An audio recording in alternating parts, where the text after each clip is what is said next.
Welcome to Inside the Outhouse number 23. A bit of applause because this is a particularly cool thing. My name's Pete Smith, founder, orator and telemarketer, and I'd just like to firstly, Inside the Outhouse recognises the Indigenous custodianship of the lands in which we work and play. And we would like to remind our participants of our role as educators in bringing meaningful discourse around the issues of Indigenous connection to land and reconciliation. Thanks to my powerful management team, none of who are actually with me today, as I've mentioned, Cherie, David, Ellen and Henry for their tireless work in promoting, supporting and maintaining this essential community project. Today we're having the great campfire debate, stick or no stick. And as we're a pretty small group, I'm just going to throw it open to the room. Hello, Laurie. And I'll just start off by saying, I guess, I think campfires are a great facilitation tool. They're a great way to bring people together. They're a great way to potentially alleviate hypothermia with your group at times. But I think I would always say that there is a caveat that they need to be well managed and used appropriately in the right settings. Let's have some comments from other people rather than hearing from me. Well, I might start with, as I sometimes do, I think one of the things to think about with humans, I guess, is that if we go back, fire was probably one of or managing fire was probably one of the first things that defined us as humans and started to bring us along the road to where we are now. And it was certainly something that was used quite early. And so it is to some degree perhaps in our DNA to be involved with fire. It's just, again, how do we do that? As I said a bit earlier on, for some of my students that come through, they've never ever had that experience of having a campfire.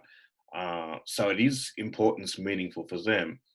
Some of the groups that I come through will have a boys group and then a girls group. And I think for some of the boys, it may be a little bit more important and more meaningful than some of the girls. It might be just like that man thing, I'm not sure. But I've noticed that the boys seem to gain more benefit from it than the girls. The girls will sit around and they'll chat, but not the same as what the boys will. Did anybody else experience something similar to that with the groups? Is it a sex thing or just a general?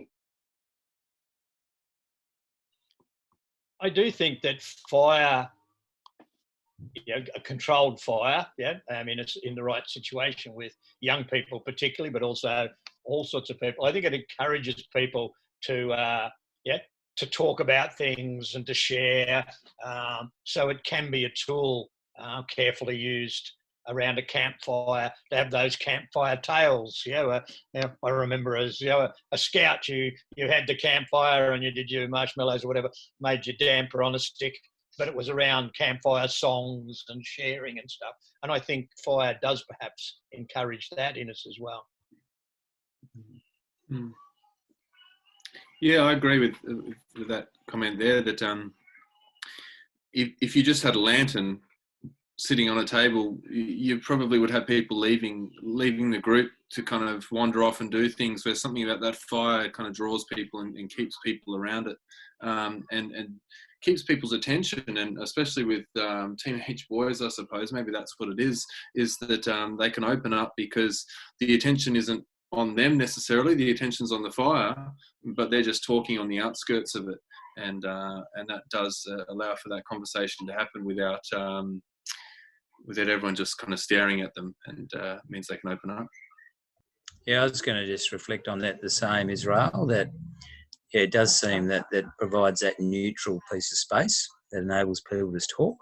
And I guess the other thing is that fires are an external piece of power, that I think as Pete reflected on, if you're cold and wet, then there's something there that, draws you into that experience. And, it means then that you can be dry and warm rather than overwhelmed by those external factors. So I think that campfire experience certainly has its place. One of the things I guess that I've seen change over time is the size of the fires. So there's more an awareness that you don't have to build the biggest bonfire in your program to still have that same warmth or the effect for some of those things. And maybe for some of those type of programs, you do use the lantern effect sometimes if it's not appropriate to, have a campfire as well.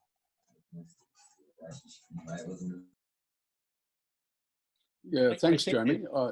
I would agree with those comments. I guess my observation in, being in a few more populated campsites recently is I've seen a lot of people taking, shall we say, the fire into their own hands, and I've seen fires built not in fire pits, but next to signs which say, "Don't build a fire here," or "No fires."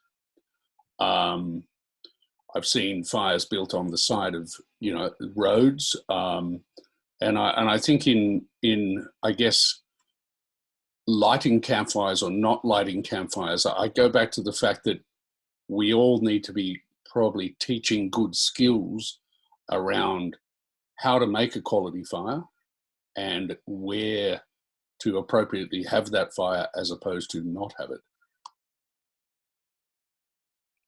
I would agree with you, Pete. I think it's this is our opportunity to actually educate and hopefully prevent things like that happening. It's unfortunate you have that small minority that seem to take things into their own hands, whereas if they've been on programs like we offer, they may learn the benefits on how to do it properly and safely and still do it, I guess, in a sustainable way. So it's not over the top, but knowing when it's appropriate to do it might help. So I think it's an opportunity for us as outdoor educators to get in there and try to educate and show them the correct way to do it. I think that's a good point, because people will light fires. And if we as outdoor adventurers, anyone that runs programs decides we're not going to light fires anymore, then we're missing the opportunity to teach people about fire, to teach people about safety, to teach people how to have a fire that you can then cover up properly. Yeah, how you put a fire out, the whole game. So we might have a responsibility in that area rather than trying to avoid burning wood. Yeah, I agree, Dave. And I think the other bit that maybe we've done poorly, but it's certainly coming to the fore, is the cultural connection around fire. So, some of the things that we're seeing coming out of the, critical bushfires that have happened in Western Australia, we're seeing increased fire load management with cultural elders who are passing along their fire management techniques that enable cooler fires to be burned and more often potentially. So, one of the key things, I guess, in terms of the community is understanding that, Australia is a country that's always burned and it has to be managed in a way that's effective for the population, but also, there's species of plants and wildlife that's dependent upon that burn happening and dependent upon it being managed in a way that, doesn't get away from the people that light the fire, or, it is workable within that cultural context. And I think we haven't done that so well. And obviously the environment conditions are also changing, so we need to be aware of those things. But I think there's a teaching and educational aspect, a diverse one that's beyond what is, just seen as the sit around the campfire experience. So a few factors to consider there.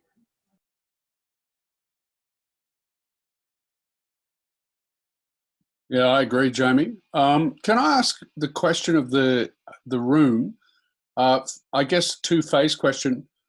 Does anyone actually run programs where they actually teach cooking on fires?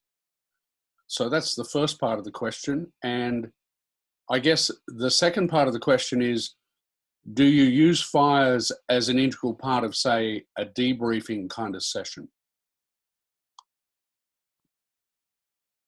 I guess for us, we don't teach cooking on the fire so much. Most of it's hiking, so we'll use metho burners and that sort of stuff. Because I look at the way students gather wood, and it's just here, there, everywhere, and usually it's over the top.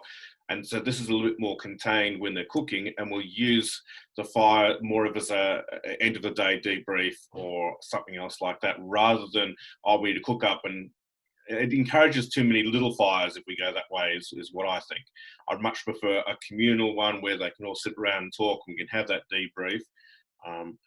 And cooking could be done at the same time, but not necessarily on the fire.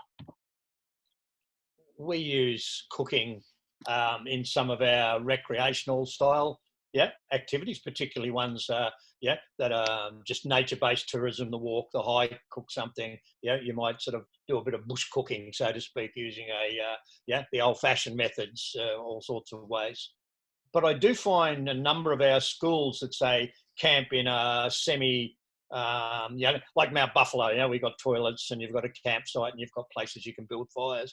And the teachers like to use the fire in the evening to debrief the kids for the day. So a number of our schools and ourselves occasionally would use the fire as a way to get people talking and sharing. Yeah, I've run programs with a mix of both. So, where it's often easier to cook around a trangia or another similar setup, because you can split that out into groups rather than trying to compete for a singular fire space, or, as you say, trying to have multiple fires where you're able to adequately provide supervision can be a challenge. So one of the programs we're looking at the moment, though, where we're doing some introductory camping experience where there is fire rings for each family grouping, is to talk we do some demonstration work on how to set an individual fire so that you can get it up and going, but also then, all the context around managing the fire, putting the fire out, feeding the fire, leaving stuff that's on fire in the fire, all those things that you sort of can take for granted. In some ways, the fire pits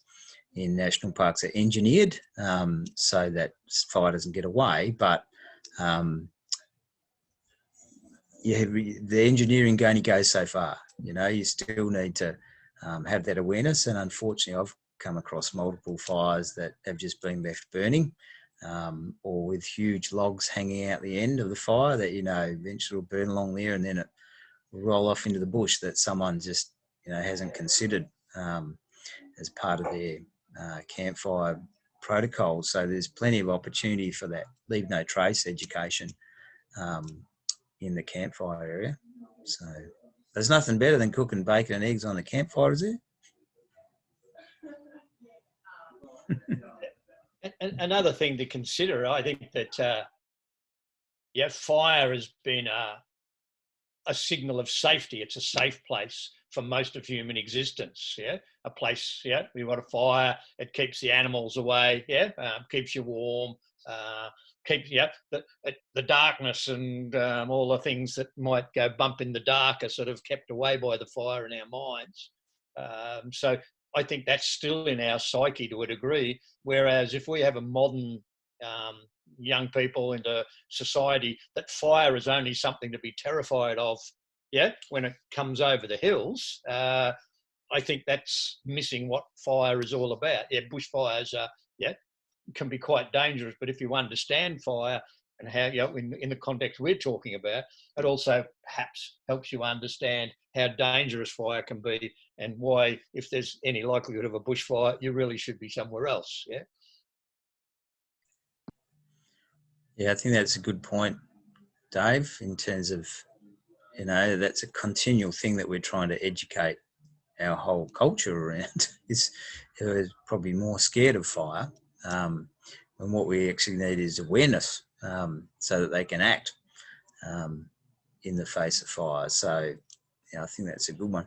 I was just going to reflect that here in WA, there's a number of areas where there are fires that occur in managed spaces, but the wood is not from the region. And that's predominantly because there's certain coastal and desert spaces where there's not that much wood. The wood's been there for a very long period of time. And so it can easily be denuded if, 1,000 campers rock up and they all grab one bit of wood. There's 1,000 bits of wood that are gone forever. So, the link that is provided there for people that want that experience is then from, forestry offcuts that are transported up so that people can have their campfire experience. And as part of the thing in some of our areas where there's still forestry happening, certainly rather than collecting wood off the ground, people are encouraged to use that, offcut wood as part of their campfire program. So, it's sort of a cycle that is partly education and partly understanding that, the environment that's around us can be generous, in that, in supplying the wood, supplying that energy, and we have to be caretakers of it. It's the same, all around that sustainability. It's the same when we go into the alpine regions, just being really careful on where and how much wood you use, because there's not heaps up there in certain areas. And if a fire gets away, then you can certainly see the, devastation to those areas, many years later. Does anyone, just thinking about that fire getting away, there's something that I wonder with our young people that are coming through, whether they've actually had any experience of fire getting out. I grew up in a family where we lit fires and and burnt the pile of leaves in the front yard and stuff like that. So I got that understanding of how quickly a fire can travel and get away from you. Does anyone, as part of the education program, show that so that kids actually understand that?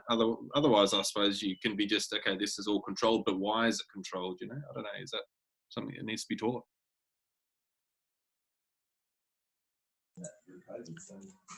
Yeah, I haven't seen it taught much, Israel, in terms of that. I think that may be where some of this cultural linkage is coming back.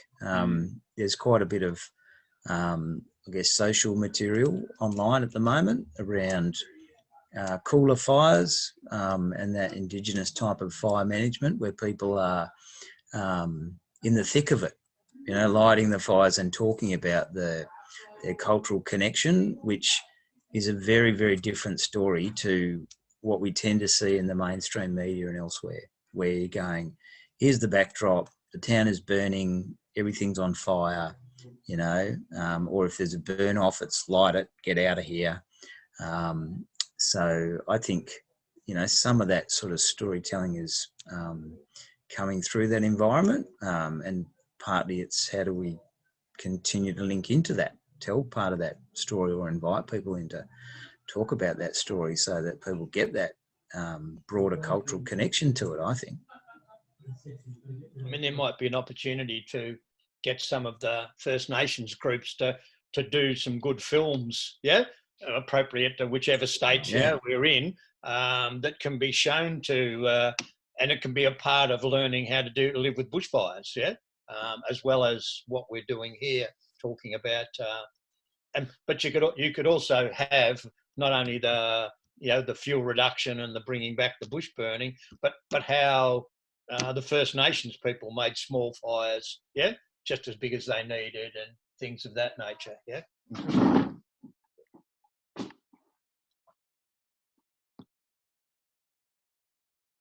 I agree. I was going to say that I've worked on a couple of programs where we've actually worked with Indigenous groups and they've actually taught fire skills from the perspective of their culture. And that has been very interesting. And I think I'm just going to have a coughing fit. That has been very beneficial both to the understanding of those young people in their use of fires and that whole cultural connection to how fire was used, perhaps pre, you know, white folks coming to this country.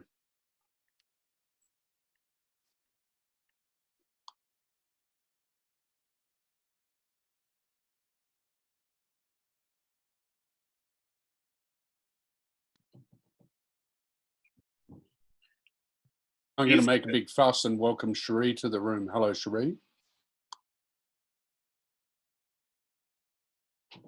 She's come and gone. Is there a time of the year where it's more appropriate to have fire? Often it's when I'm out hiking, it'll be when it's a significantly drier time of the year, because that's when the weather is more conducive to it. And I find it difficult to justify having a fire when the risks are so high. When it's cold, it's a different story. There's that added benefit of warmth. What does everyone else feel about that one? Yeah, I think there are, certainly we don't allow fires at certain times of the year, and it's not just in a hot, in a fire danger period, but once you sort of start to get into the drier time of the year, we just teach our participants that, except in an emergency and perhaps in a hut or some real controlled space, that fire is not necessary, and it's too much of a risk of something getting away, a spark.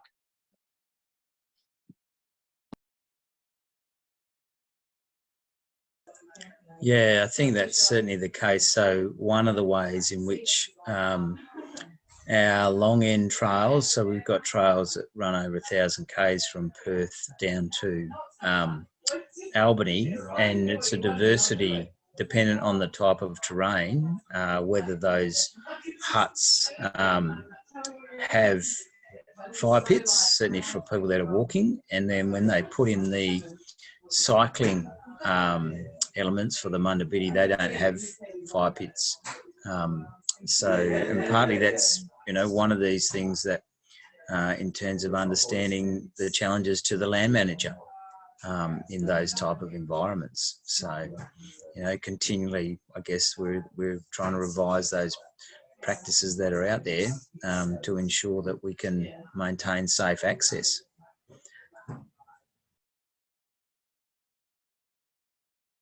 Couldn't agree more. In just doing a little bit of research on this topic, a couple of things came up for me. One, there's a fairly significant number of young people that are actually burnt in campfire situations, according to some research that I read. So I guess from a risk management point of view, in a program context, fires might be interesting from that point of view. And that's the first thing I want to mention. Second thing I also read in my research is as you encounter a lot of fires often on beaches in Australia. And from most of my research around beach fires, in most states, I think they're actually illegal. Even though, probably we've all done it. And I did read fines up to like $1,100 for, lighting a beach fire and then obviously having it found by authorities. So but just maybe some comments on those things.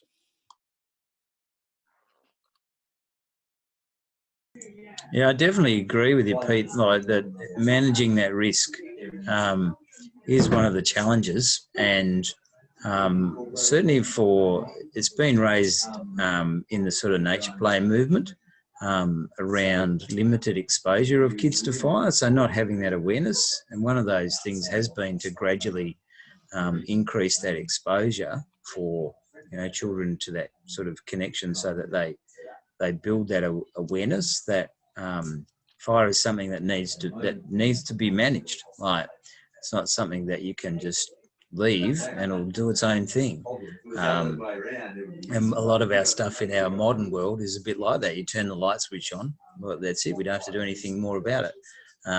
If you light a lantern, then you need to be aware of where it's sitting and what it's up against and how you're managing the fuel and everything else. So campfires certainly a one of those type of environments, and it translates same into, you know, cooking with transiers or other areas where you know, people could get burned. And I think that you're right, the uploads data nationally would indicate that that's one of the areas that needs specific supervision and specific training around, because it's at the end of the day, people tend to, you know, be a little bit not at the top of their game in that period. So, yeah, and very poor outcomes if you get burnt in our remote environments. So I think it's definitely a piece of work that was revealed through the research that we need to be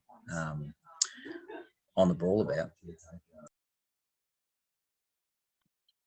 Jamie, you mentioned children. What age group is it appropriate to start introducing fire? I only deal with Year 9 students. I don't deal with anything younger or anything older. And some of my Year 9 students, okay, there's no way I'd let you near a fire because you have no idea what's going on. But, you know, what age group would it be? Year 7, lower than Year 7, that would start introducing them to this education of fire? Yeah, I certainly know there's groups out there that are much younger than Year 9, so you know, 5s, 6s and 7s are all being introduced to that concept. I guess if you think about kids with a magnifying glass, that, you know, the minute you get a magnifying glass and you can start to burn a leaf, then you're experimenting with fire. The challenge out of that is, of course, if you don't know what that means, then you can set that leaf on fire and then a handful of leaves, and then you've got a much bigger fire in your hand that you haven't thought about how to contain that environment. So, but you're right, it's a mixture of those skills. So it's about, you know, how do you set the environment so people feel comfortable around it, and then explain the principles of managing that space without them being exposed to the risk. And maybe that some of that's around adequate development through supervision. So you haven't got everybody involved with firelighting at the same time. You might start with a smaller part of the group and work that round. So, but yeah, I've seen kids that are doing, you know, lighting with magnifying glasses and lighting with flint and tinder and stuff like that. So all in a contained environment. So, yeah. Our campus has a outdoor program for their preps, kindergarten, foundation, whatever you want to call it, in whichever state you're in. Yeah, they do a very controlled fire experience with a small fire is lit, and they give them very much direction around how far and how close to the fire they can get, and who can be in the ring and everything like that, and how many people. I think it's a great experience for the young ones to experience it in a very controlled way at that young age. Yeah, we're talking 5, 6-year-olds, and I think it's great. And I think if we can develop that all the way through, then we will end up with Year 9s who can be responsible around fire.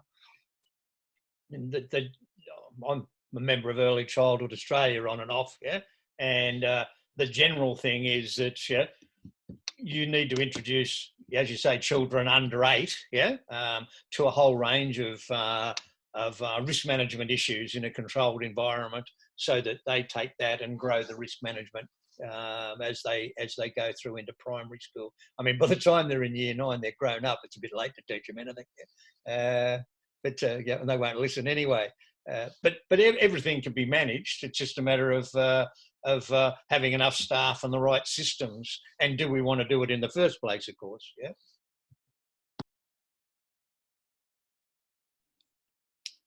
Hey guys, I'm a little late to the game.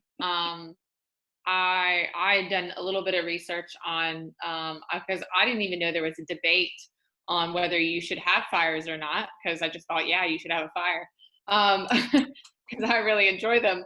But you know, kind of go along with what you guys are talking about is with the Girl Guides group that I have. We did a fire the other week, a couple weeks ago, and I was informed that we weren't allowed to let the girls build the fire, which I think is kind of the whole point of it, is to let them help and set up and stuff. And this they do range in age from 10 years to 16 years. But I think it's just kind of difficult to allow some of them to do it without allowing some of the other ones. And they're just kind of, I think they need to have the practice though. You can't get to those benefits, and you can't get them to a point where they're comfortable with fire until you can actually introduce them to it. So I had a really hard time with not allowing them to help me or stick any, they weren't allowed to put anything on the fire or anything like that. Cherie, what was the purpose of the fire then, if they couldn't learn how to put the thing together in it? The purpose was kind of to teach them how to put it together, which once again, which is why I thought it was silly that they couldn't actually do anything with the fire. So we did go over and like have them practice making their own little setups, but with the actual fire, they weren't allowed to do it or light it or anything. I think it's something I'd like to work towards with them. And I think it's just in the past, they haven't felt comfortable with these particular girls doing it. It's not, and doesn't necessarily mean anything about their age or what they, the group or anything. It's just about the actual particular girls that they just haven't trusted them in the past, I think, to make those types of calls. So it's something definitely I would like to work towards with the group so that hopefully in the future they can be a part of it. Because we basically used it as it was more like a American style campfire where we sang songs and did silly stuff like that. Yeah, and that's got value in itself. So yeah. I mean, you've got another aspect to knowing how to light a fire. I mean, from scouting right through to SAS survival training. We often we're taught how to light fires in extreme conditions where being able to get a fire to get yourself dry in the snow or in a storm, whatever, might well be a survival requirement. Yeah.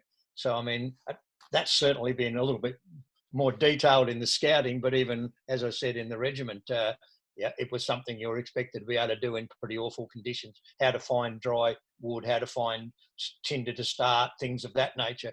And it can be a survival issue in an alpine environment, yeah? So, I mean, that's another aspect of what we're talking about.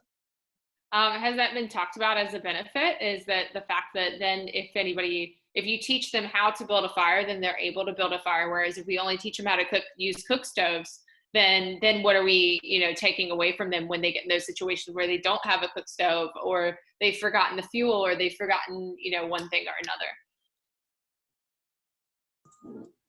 Yeah, I think that's very true. I think coming in like that, and I've seen it, remember reading a magazine that one of the big debates around utilisation of the campfire is the environment, just the environmental impact that can occur. And I think that that's a trend that we've seen moving from, the early scouting movement, which was you just go into the outdoors with an axe, and you're going to make your tent and you're going to make a chair and you're going to, build a latrine and, a whole heap of campcraft was based around chop that bit of the forest down because it'll probably grow back. And the campfire was, part of the extension of that. And we, bash our, foodstuffs that's all tinned and burn that on the fire as well. So we've moved quite along that spectrum. Thankfully, some of it probably because we've limited campfires over time. Yeah. I was when part of my research pro campfire. I was reading some of the benefits of it can also be like psychological and physiological. So there was like studies done with people and blood pressure, and they showed that people watching a fire actually dropped their blood pressure quite a bit, which I thought was really interesting. Concept of how it can actually have a physiological difference on us, and I think it also can assist with like stress levels and stuff. And that's really why I'm pro campfire, is because I really like the kind of benefits and the focusing of it. I think you guys talked a little bit earlier possibly about some of the facilitation tools of it. So kind of that, and bringing, being able to focus people and kind of bring their stress levels and their everything down for the end of the day. I think if we if we've got to be careful with we got to manage environmental issues. But I mean, if we were going to argue environmental stuff to the nth degree, we'd say we shouldn't be cooking on petrochemicals, all our gases and fuels and other things. So I think we can take all that a little bit too far. I think it's more important to know, should you bring your own wood? Yeah. What are the rules in a particular area? That type of thing. And as far as we're burning and making carbon, well, I mean, I go up in the I'm allowed into the Alpine National Park to see if there's any snow left. Well, there's probably not much, but there's an awful lot of stuff that got burnt. So I mean, in Australia, a lot of our country burns anyway. So a little bit of carbon, a small, from an environmental point of view, is probably minimal compared to what the bushfires do on a fairly regular basis. I think it's more about safety, bringing the stuff in, not chopping trees down or damaging the environment that we're in, but being realistic. Yeah, one thing I was reading over, it was talking about how people think that it's I guess less of an impact if you buy, if you have the cook stove. However, you have to buy all the things that it's involved with. There's a lot of carbon footprint that goes along with manufacturing those types of things anyway, probably more so than just collecting natural resources from the woods. So all the packaging, all the transportation of the equipment to where it's going, all the fuel, matches. So if you think about in terms of how many different things you need, and it kind of adds up that carbon footprint as well. I think, as you said, David, it's a fair bit of awareness of where you're going, and I know I got caught out with that a few years back. I came into an area from a way that a different way than the normal way, and lit a fire, and a walker going through let me know quite clearly that I shouldn't have lit a fire in that zone, because there was no sign from where I'd come from, but there was a sign from the other way. And I should have done my research better, and that was something that I learned from that experience. And being aware, when do you need to bring in wood? Can you light a fire there? What's the appropriate way to do things? It's all part of that, looking after that environment, whatever it is. I mean, I've also used that as a planning thing. You might have a group of 10 people, and you're hiking into somewhere you want to have a fire, and each person someone carries some kindling, someone carries some tinder, everyone carries a little bit of wood on their pack, enough for a small fire that evening. There's nothing wrong with including it in our in the equipment we're bringing in, as long as we don't go over them. And that way they won't have any big fires. They've got to carry it. That's exactly right. And that's another thing that I've thought through is our CFA requirements say that you've got to make sure you've got enough water to be able to put out the fire that you light. And for most of us that hike, we don't want to carry more water than what we actually need for drinking and cooking.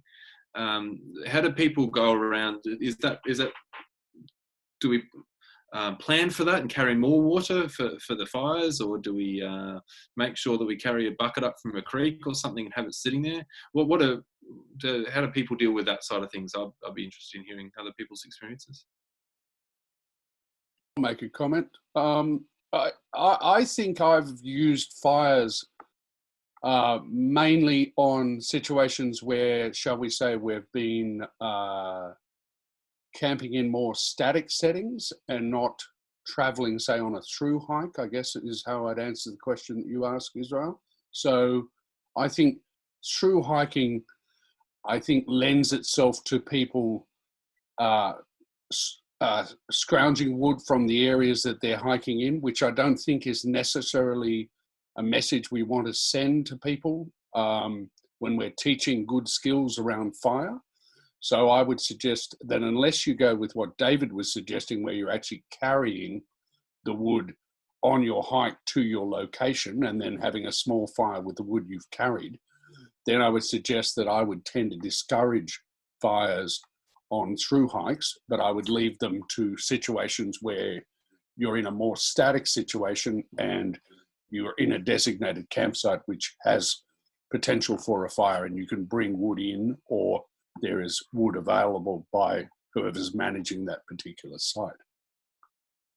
When we've been working with, say, young people with, young offenders, things like that, we might plan to have a fire on certain stops on our multi-day hikes, and you might have it when you've got a food drop and you get someone to drop a couple of extra jerry cans of water, or you camp near a creek where they can go down and they can bring the water up. So you can build that into your planning, where fire is an essential part of your program, as to some degree it is in some of those types of adventure therapy things, where a fire might allow people to relax and talk about the things that need to be talked about. I guess it all just comes down to planning, really, and maybe figuring out whether it's appropriate in that location, or holding off until you are in an appropriate location. Hiking is difficult in some environments where water is essential. I know we take the students to one area and we have to do water drops in there because there just aren't any streams or anything else. And it's a real lesson for them to realise just how precious the water is. So having fires in that environment makes it really, really challenging for them. Yeah.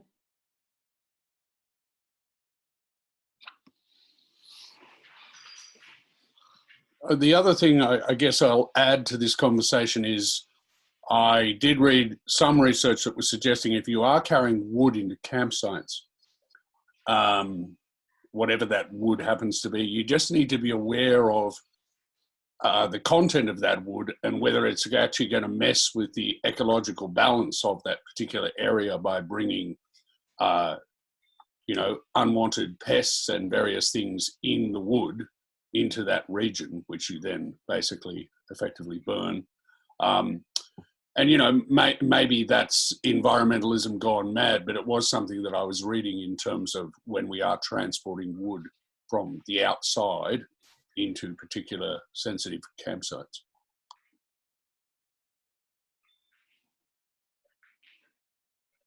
I hadn't really thought of that. That's actually a really good point. But that comes back to that planning of, there are lots of places where you're not allowed to light fires for environmental or other reasons, so we shouldn't be lighting fires there anyway. And any environmentally sensitive place, we probably need to be careful of cleaning our boots and not, bringing in soil and stuff from elsewhere. So I don't think bringing wood into an area like that would be at all appropriate. So you'd probably say we won't have a fire here, but when we move into a lower forest area, mixed forest, that's state, not national park maybe, or reserve, but some state forest where there's firewood gathering and other things allowed, that might be a more appropriate place to have a fire.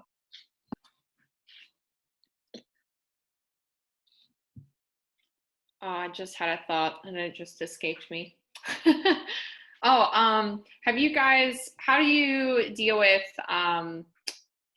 so I've been camping with my friends before, and being an outdoor educator, sometimes it's really difficult at times to try to explain to your friends why you do certain things. One is I don't throw out any type of apple peel. I don't throw out any apple peels, banana peels, anything like that. And I've had lots of conversation with my friends about why I don't think they should either. Sometimes it's really difficult. So same with the fires. I think sometimes it can be really difficult to convince your friends even that don't understand outdoor kind of etiquette. If you guys have any ways, one example, we went camping with my friends a while back, and they were annoyed at the wood that was provided for them from the camping ground, saying it was crappy wood. And so they just said, well, we're just going to burn it all. And so I tried to explain to them why that wasn't a good way to go about it. But do you guys have any suggestions for how you handle that with people who maybe aren't, in that same mindset? Well, we're getting back to teaching people at early childhood and in primary school. That's where it is important possibly to do more of this outdoor stuff with bush kindies and the early childhood stuff, because that's the time you teach people all sorts of different responsibilities about the outdoors and a whole range of other things. I mean, the other things, if we're thinking of groups like, say, four-wheel drivers, they're always going to have a fire. Yeah, I do a bit of prospecting, and I've got a lot of friends who are prospectors, and they'll camp out in the bush and metal detect and whatever. They're always going to have a fire. So there's quite a lot of groups that use the outdoors that will tend to want to have a fire, and they're the ones that we probably need to be making sure that it's done responsibly rather than just saying no. Yeah, I agree, Dave. And I think some of the context is the volume of people that are out there now, traversing through the same environment. They might not see the footprint that they're creating, but certainly the outdoor educators and people coming back who know that environment are seeing those impacts over time. So you might drive up, or you have a fire, and then the next group drives up, but yeah, over time, those are the cumulative impacts, aren't they? Yeah, it's also the impacts, especially once you add in those, and I'm a four-wheel driver, so, but once you add in those, things like the bottles and cans and everything thrown into the fires as well, and things get burnt in there, they get left behind. That's what I hate to see, and that damage that gets done there. Yeah, I think that if we could actually educate people, and I agree with everything everyone said, I think it's all about education, really. And I think if we could educate people, perhaps that fires aren't rubbish receptacles, because not everything actually burns. And people seem to spend lots of time throwing things into fires thinking they'll burn. And having spent some of my career working for a land management organisation, actually walking around an area cleaning up people's fire pits, the amount of stuff that you find that people have thrown into fires that they think, oh, it's just going to go away if I throw it into the fire, is quite amazing. But I really think it's about education. It's the key to all that we do, and I think education around fires and the purpose for fires is really what we need to hone into. And I don't care which user group and which land management area, because they all generally have policies around fires.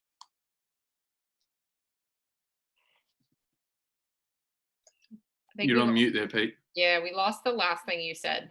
Oh, just that most land management organizations, region areas, whether it be parks, forest service, they have pretty direct policies around what their fire policy is in those areas. And I think that as people who educate others, I think we need to be looking at those policies before we actually start using areas so that we can go into them from an educated perspective.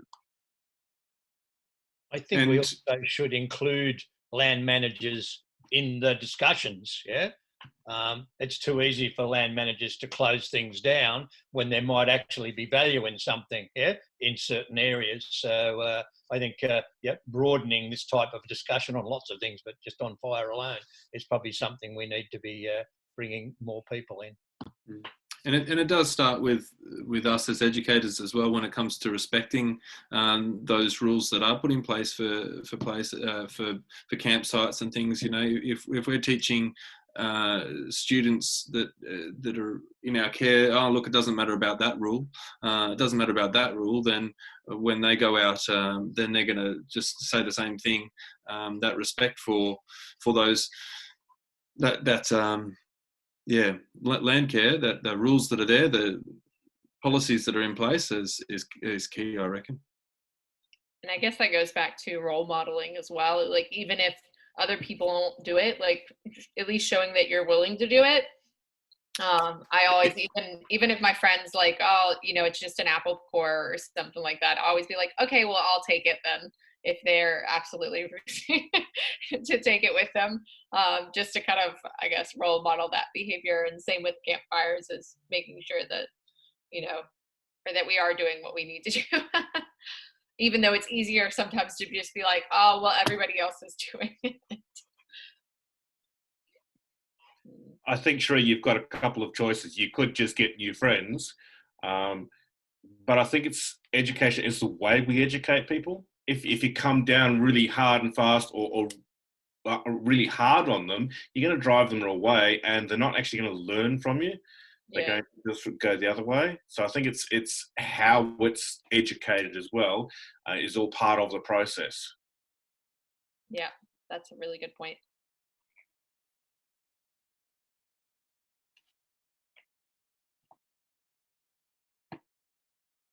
What a stimulating discussion from a very small group, but very good. I've just put the quote of the week, which sort of gets back to where the discussion started, where we were talking about fire, I guess, being part of our human roots, and it's been around. I worked with a guy once who used to tell me that fire is like watching TV. When you're in the outdoors, and I think a lot of particularly young people sit around fire like that. I find it very enthralling and quite mesmerizing to sit around a fire and just watch it move. And but maybe I'm weird, but I can do it for years, not years, maybe days. Anyway.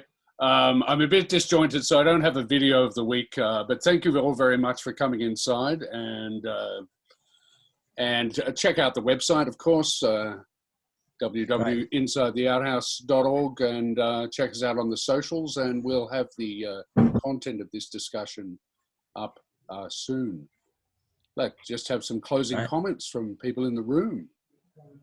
Well, just on a modern world, I mean, fire makes most of the things we use. It melts our metals, it molds our plastics. And if we're watching, SpaceX and all those sort of things, we're going to be traveling to the stars on columns of fire. So it's not as though it's not a part of the modern world at all, really. I think that's, for me, that would be a whole nother discussion about the money that we're wasting to go into space when we could just put that money towards preserving our own planet, but that's a whole nother discussion. Very true. There is something about that flickering of firelight that does have an effect on our brains. TV has a similar effect, not quite the same, because it is that flickering motion. But I think it's something, if you can get out into nature and in that setting, it's invaluable for the effect it can have on the facilitation and can have on the people that you're with. Can really open up doors that you wouldn't be able to, and help them progress and heal, and a whole range of things can come out of it. So it's important. Just got to do the education part to make sure it's sustainable, and we can keep doing it. Well said, Philip. Yeah, well said. I think that's our responsibility, isn't it? To carry that education forwards.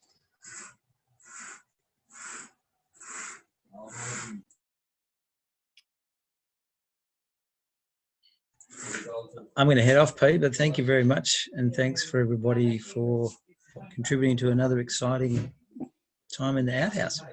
No worries. Thanks, Jamie. See you later. Yeah, thank you. I'll head off as well. Yeah. See you, Dave. Keep up the good work, guys. Yeah. Of course. Thank you. Have a good evening, guys. Thank you. There they go. Thanks for having us, Pete, and organising it. Thank you. Yeah.